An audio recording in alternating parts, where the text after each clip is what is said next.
श्री गुरुचरणारविन्दाभ्यां नमो नमः। श्रीरामचन्द्रपरब्रह्मणे नमो नमः। चूडामणिकृतविधौ वलयीकृतवासुकिः भवो भवतु भव्याय लीलाताण्डवपण्डितः। अद्य चिन्तनामस्ति साधर्म्यवैधर्म्यम्। अस्माकं शास्त्राणां पुराणानां दर्शनानां मुख्यप्रयोजनं मोक्षः एव। तदर्थम् अस्माकं सर्वं क्रियते। तदेव अस्माकं न्यायशास्त्रं तर्कशास्त्रमपि तस्मिन् विषये बहिष्कृतः नास्ति। कथम् अस्माकं तर्कशास्त्रेण न्यायशास्त्रेण मोक्षः सिद्ध्यते इति जिज्ञासा भवेत्। अतः अस्माकं जगति यावन्ति सन्ति सर्वमपि सप्तपदार्थेषु अन्तर्भूताः इति अस्माकं दृष्टुं यदि साधर्म्य सप्तपदार्थानां धर्मः साधर्म्यं वैधर्म्यं यदि ज्ञायते चेत् तेषां धर्मः तेषां धर्मः नास्ति एतत् सर्वं ज्ञाते सति किं भवति? तत्त्वज्ञानं भवति। आत्मनि अनात्मभावं यद् वर्तते नित्यात्मभावम् अनात्मनि आत्मभावं यद् विद्यते तदपि बहिष्कृतः भवति। अस्मिन् शास्त्रप्रकरणे पाठनेन साधर्मवैधर्म्याभ्यां तत्र तत्त्वज्ञानं सिद्ध्यति। तत्त्वज्ञानमपि निःशेषः मोक्षः सिद्ध्यति कारणं तस्मिन् न्यायशास्त्रं तर्कशास्त्रमपि सर्वैः पठ्यते। तत्र साधर्म्यवैधर्म्यप्रकरणम् इदानीं ग्रन्थकारेण एवम् उच्यते। सप्तानामपि साधर्म्यं ज्ञेयत्वादिकम् उच्यते। सप्तानां सप्तपदार्थानां द्रव्य गुण कर्म सामान्य विशेष समवायः भावः इति खलु सप्तपदार्थाः वर्तन्ते। तेषां सप्तानामपि साधर्म्यम् इत्युक्ते समानधर्मं किं भवति इत्युक्ते ज्ञेयत्वादिकम् इति वदति। ज्ञेयत्वम् इत्युक्ते इदानीं पदार्थानां साधर्म्यं वैधर्म्यं च वक्तुं प्रक्रमते सप्तानाम् इति। पदार्थानां साधर्म्यं किं वैधर्म्यं किम् इति ग्रन्थकारः वक्तुम् आरभते। समानः धर्मः येषां ते सधर्माः। येषां समानधर्मः वर्तते ते सधर्माः भवन्ति। तेषां भावः साधर्म्यं भवति। समानः धर्मः इति परितः अर्थः। तेषां समानधर्मः ये धर्माः समानः इति परितः अर्थः। एवं विरुद्धः धर्मः येषां ते येषां विरुद्धः धर्मः तद्धर्मः तत्र नास्ति। विरुद्धधर्मः एव वर्तते चेत् ते वैधर्माणः भवन्ति। तेषां भावः वैधर्म्यं विरुद्धः धर्मः इति फलितः अर्थः एव वर्तते एव। तदा ज्ञेयत्वादिकं सप्तानां साधर्म्यम् इत्युक्तं खलु।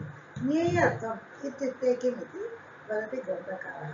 ज्ञेयत्वं ज्ञानविषयता एव ज्ञेयत्वम्। सा च सर्वत्र एव अस्ति। ज्ञानविषयता तु जगति सर्वत्र एव वर्तते। किन्तु अस्माकं भवति वा सर्वत्र ज्ञानम् इत्युक्ते अस्माकं अपि नास्ति। ईश्वरज्ञानविषयतायाः केवल अन्वयत्वात् ईश्वरज्ञानविषयं सर्वत्र वर्तते। केवलज्ञातः केवलान्वयत्वात् सर्वत्र वर्तते। अतः केवलान्वयत्वं भवति। सप्तानामपि पदार्थानां ज्ञेयत्वं वर्तते इति वदति ग्रन्थकारः। द्रव्यादयः पञ्चभावाः अनेके समवायिनः। एवम् अभिधेयत्व प्रमेयत्वादिकं बोध्यम् अत्र भवति। यदा ज्ञेयत्वम् उच्यते खलु तदेव अभिधेयत्वम् उच्यते। अभिधेयत्वम् इत्युक्ते अभिधाविषयत्वं तत्र वाच्यत्वं भवति शक्तिविषयकं भवति तत् एतदेव। तदपि एवमेव सर्वत्र सप्तपदार्थेषु वर्तते एव। प्रमेयत्वं ज्ञानत्वम् इत्युक्ते ज्ञानत्वं भ्रमा अपि भवितुम् अर्हति प्रमा अपि भवितुम् अर्हति। प्रमेयत्वं केवलं प्रमाविषयत्वमेव यथार्थविषयत्वमेव भवति। तदपि सप्तपदार्थेषु वर्तते एव इत्युक्ते। सप्तपदार्थानन्तरं द्रव्यादयः पञ्चभावाः अनेके समवायिनः इति वदति। यदि द्रव्यादयः पञ्चभावाः मध्ये षट्पदार्थानां वर्तते खलु इत्युक्ते षण्णां पदार्थानां भावत्वं तत्र अस्माभिः स्वीकरणीयं भवति।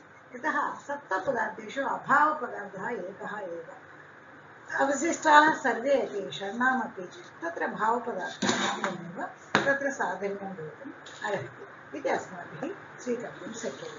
द्रव्यादयः पञ्चभावाः अनेके समवायिनः इत्युक्तं। द्रव्यादयः पञ्चभावाः, पञ्च इत्युक्ते द्रव्यादयः द्रव्यं गुण कर्म सामान्य विशेष पञ्चाः एते सर्वे भावपदार्थाः अनेके समवायिनः इत्युक्ते उक्तम्। अनेके इत्युक्ते तदा किं वदामः, अनेकत्वे सति भावत्वं पञ्चानां साधर्म्यम् इति स्वीकर्तुं शक्यते। अनेकत्वे सति द्रव्य गुण कर्म सामान्य विशेषेषु अनेकत्वं वर्तते। अनेकत्वे सति भावपदार्थाः। किमर्थम् अनेकत्वं वदामः इत्युक्ते, यदि अनेकत्वं न वदामः तदा अभावे अनेकत्वं वर्तते, किन्तु अनेकत्वं न वदामः चेत् एक वदामः चेत् तत्र समवायः एकपदार्थः एव। अनेकत्वं न वदामः चेत् समवाये तत्र अतिथ्याप्तिः भवति। अतः अनेकत्वमपि आवश्यकम्। अनेकत्वे सति भावत्वम् इति किमर्थं वदामः, यदि भावत्वं न वदामः तत्र अभावपदमपि स्वीकर्तुं शक्यते, तत्र अतिव्याप्तिः स्यात्।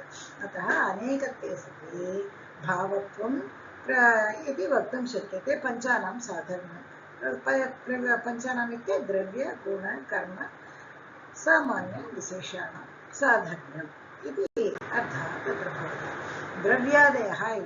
द्रव्यादयः इत्युक्ते द्रव्य गुण कर्म सामान्य विशेषाणां साधर्म्यम् अनेकत्वं समवायित्वं च। अनेकत्वमपि वर्तते, समवायित्वमपि वर्तते। यद्यपि अनेकत्वम् अभावेऽप्यस्ति, अनेकत्वम् अभावे वर्तते एव, किन्तु तत्र तथापि अनेकत्वे सति भावत्वम् इत्युक्तं खलु, अभावे भावत्वं नास्ति।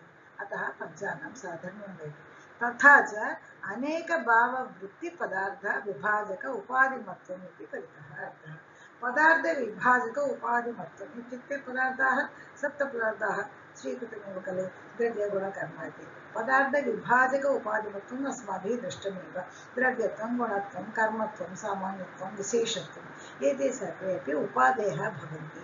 तादृश उपाधिमत्वम् अभावत् अनेक, तथा च अनेक भाववृत्तिपदार्थ, अनेकत्वमपि तत्र वर्तते, भावत्वमपि वर्तते। तादृशविभाजक उपाधिमत्वम् इति परितः अर्थः। तेन प्रत्येकं घटादौ आकाशादौ च न अव्याप्तिः। आकाशादौ यतः न अव्याप्तिः, यतः आकाशः पदार्थकविभाजक उपाधिमत्वम् आकाशे नास्ति, तत्तु द्रव्यविभाजक उपाधिमत्वमेव तत्र वर्तते इति कारणात् अत्र पदार्थविभाजक उपाधिमत्वम् इति कथनात् आकाशे अतिव्याप्तिः वारिता भवति। प्रत्येकं घटादौ एकैक घटे तदा कथमस्ति, अनेकवृत्तित्वं तत्र नास्ति, अनेकभाववृत्तित्वं नास्ति इति कारणात् घटादावत् तत्र अव्याप्तिः वारिता भवति। अतः आकाशादौ घटादौ अव्याप्तिवारणाय अनेक भाववृत्ति पदार्थ विभाजक उपाधिमत्वं, पदार्थं यदि नास्ति चेत् भावत्वं षण्णाम् अवशिष्टानां षण्णाम् अभावत्वं त्यक्त्वा विहाय सर्वत्र षण्णामपि भवितुम् अर्हति खलु। अतः तत्र समवाये न भवेत्, अनेकत्वं तत्र समवाये न भवेत् इति कारणात् वक्तव्यं भवति। अभावत्वं भावत्वम् अभावत्वे न गच्छेत् इति कारणात् वक्तव्यः भवति। समवायित्वं च, समवायित्वमपि उक्तं खलु। तत्र समवायित्वम् इत्युक्ते किमिति वदति, समवायसम्बन्धेन सम्बन्धित्वं न तु समवायत्वं सामान्यादौ अभावात् इति पञ्चपदार्थसाधर्म्यकरणं। पञ्चपदार्थ द्रव्य गुण कर्म सामान्य विशेषस्तु तत्र समवायित्वं च समवायसम्बन्धेन सम्बन्धित्वं न तु समवायत्वं। समवायसम्बन्धेन सम्बन्धित्वम् इत्युक्ते किं भवति, प्रतियोगित्व अनियोगित्व अन्यतरसम्बन्धेन समवायत्वम् इति स्वीकर्तुं शक्यते। समवायसम्बन्धः प्रतियोगितासम्बन्धेन कुत्र वर्तते, द्रव्य गुण कर्म सामान्य विशेषेषु वर्तते। तदेव समवेतम् इति वक्तुमपि शक्यते। तत्र प्रतियोगिसम्बन्धस्य समवेतम् इत्यपि वक्तुं शक्यते। समवायसम्बन्धः अनियोगित्वेन कुत्र वर्तते? द्रव्यं गुणः कर्म त्रिषु एव वर्तते। तत्तु समवायी इत्यपि वक्तुं शक्यते अस्माभिः। अतः समवायित्वं च समवायसम्बन्धेन सम्बन्धित्वम्। अतः द्रव्य गुण कर्म सामान्य विशेषेषु पञ्चधर्माणां साधर्म्यं किं भवति? अनेकत्वे सति भावत्वं समवायित्वं च पञ्चधर्माणां साधर्म्यम् इति उच्यते। सत्तावन्तस्त्रयस्त्वाद्याः गुणादिः निर्गुणक्रियः। सत्तावन्तः इत्युक्ते अस्माभिः दृष्टमेव भवति। आद्याः त्रयः किं भवति? द्रव्य गुण कर्म। ये भवन्ति खलु आद्याः त्रयः इत्युक्ते ते सत्तावन्तः। तेषु एव सत्ताजातिः वर्तते इति अस्माभिः पठितमेव अस्ति खलु। अतः सत्तावन्तः आद्याः त्रयः। तत्र गुणादिः निर्गुणक्रियः। गुणादारभ्य अन्ये अपि द्रव्य सर्वेषां षट्सु अपि तेषां गुणनिर्गुणक्रियः। यतः गुणाः द्रव्ये एव भवन्ति, द्रव्यमेव आश्रयन्ति। क्रियाः कर्म अपि सर्वमपि द्रव्यमेव आश्रयति। द्रव्यं त्यक्त्वा गुणः कर्मः अन्यत्र कुत्रापि वर्तते न। अतः गुणादिः गुणप्रकृते गुण कर्म सामान्य विशेष समवाय अभावः। तेषु गुणमपि न वर्तते, कर्म अपि न वर्तते इत्येव सत्तावन्तः द्रव्यगुणकर्मणां सत्तावत्वम् इत्यर्थः इति।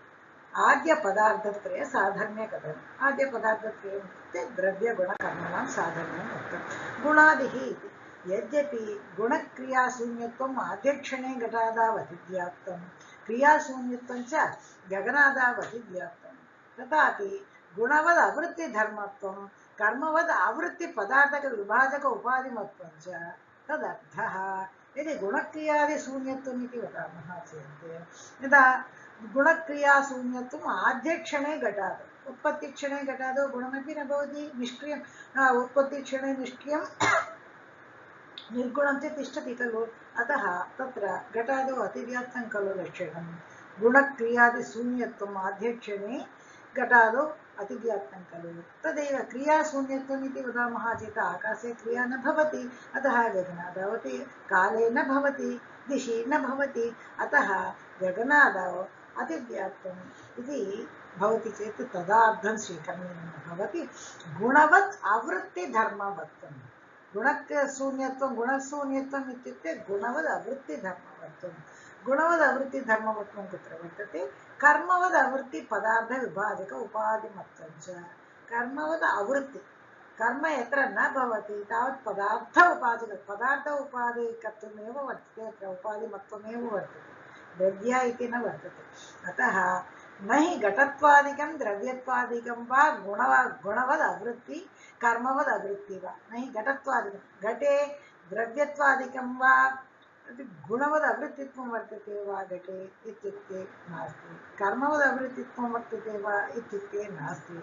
किन्तु गुणत्वादिकं तथा गुणत्वादिकमेव वर्तते। तत्र प्रथमक्षणे यद्यपि नास्ति, द्वितीयक्षणे तु तत्र गुणाः भवन्त्येव। अतः कर्म क्रिया अपि भवत्येव। अतः तत्र गुणवद् आवृत्ति वा कर्मवद् आवृत्ति वा तत्र न भवति इति। आकाशत्वादिकं तु पदार्थविभाजक उपाधिः नास्ति। किमर्थम् अत्र पदार्थविभाजक उपाधिमत्वम् इति उक्तं? कर्मवद् आवृत्तित्वं गुणवद् आवृत्तित्वमेव अलं खलु इत्युक्ते घटत्वादिके अलं भवति। किन्तु पदार्थविभाजक उपाधिमत्वम् आकाशाय गगने अतिव्याप्तिवारणाय एव उक्तम्।